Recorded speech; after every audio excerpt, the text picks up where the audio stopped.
Did you ever wonder why most of us are only citizens of the country where we were born? Or why it is so difficult to move to another country? And why do you cheer for your national soccer team every 4 years and pledge allegiance to your country? A large part of our existence is defined by national borders, imaginary lines with very real consequences. These borders define in-groups and out-groups. The reason borders define so much of our experience is rooted in the concept of the nation-state. A nation-state is a sovereign state whose citizens share a common identity or other factors, including religion, culture, language, or common descent. In a nation-state, ultimate power resides in the sovereign, which administers laws over a defined geographic area bound by its national borders. Depending on the nation-state, the sovereign could be a dictator, a congressional body, or, as is at least nominally the case in the United States, the people. So that's the what of the nation-state. Now let's look at how nation-states came to be the dominant political powers in the modern world. The nation-state is a relatively new phenomenon. It arose from the ashes of a system called feudalism. Feudalism is a rigid, hierarchical economic and political system in which people are divided by birth into separate classes, held together by a network of perceived obligations centered around land ownership. A prominent example of feudalism was the system in place in Western Europe between the 9th and 15th centuries. In that system, the monarch, sometimes called the king, owned all the land. The monarch leased land to the barons, which are also called the noble class, in return for financial and military support.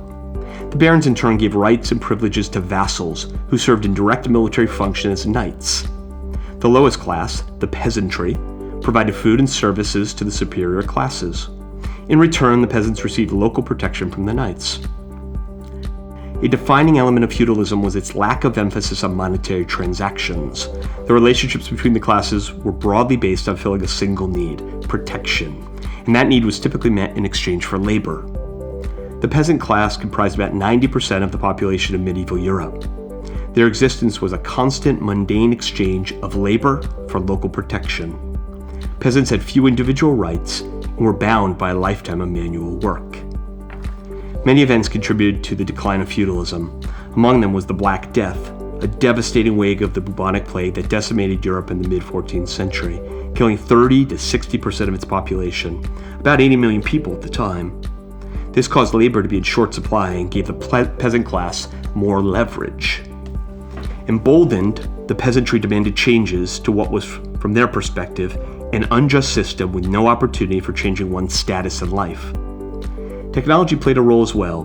It wasn't the iPhone back then, of course, but a bevy of weapons that pierced the armor of knights and decimated castles, all from a distance.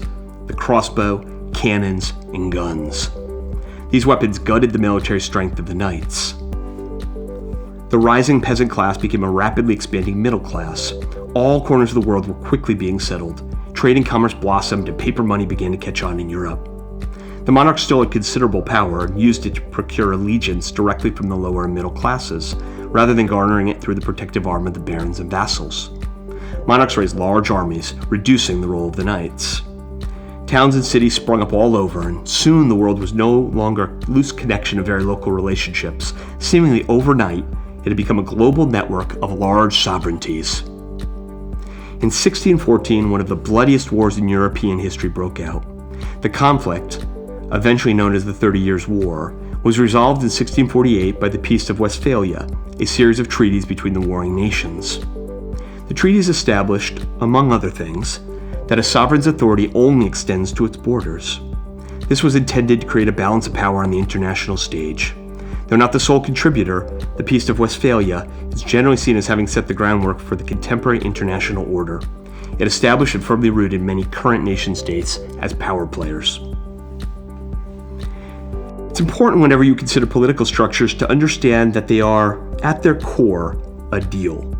They are a deal between those with a lot of power and those with less power. Feudalism's core deal was a localized exchange of labor for protection. Eventually, the peasant class demanded change because they felt that the deal was no longer fair. Or another lens through which to view things is that the peasants gained the leverage to negotiate a better deal. At that point, feudalism declined, and that certainly wasn't the first time the deal changed. You may remember a little thing called the Magna Carta. As feudalism waned, the nation-state waxed, becoming and remaining to this day the predominant deal between people and sovereigns. Modern nation-states provide organized social structures. Among other benefits they provide their citizens are defense, a sense of community or tribe, laws, and a recognized and administered national currency.